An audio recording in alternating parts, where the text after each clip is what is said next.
The gospel is clear. Look at the birds in the sky. Look at the fields.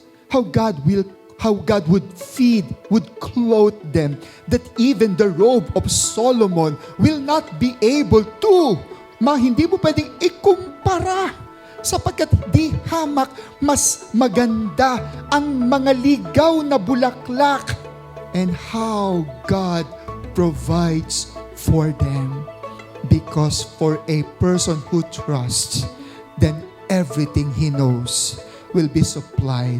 Everything he knows will go on in accord with the plan of God, believing that my God is bigger, greater than any other things.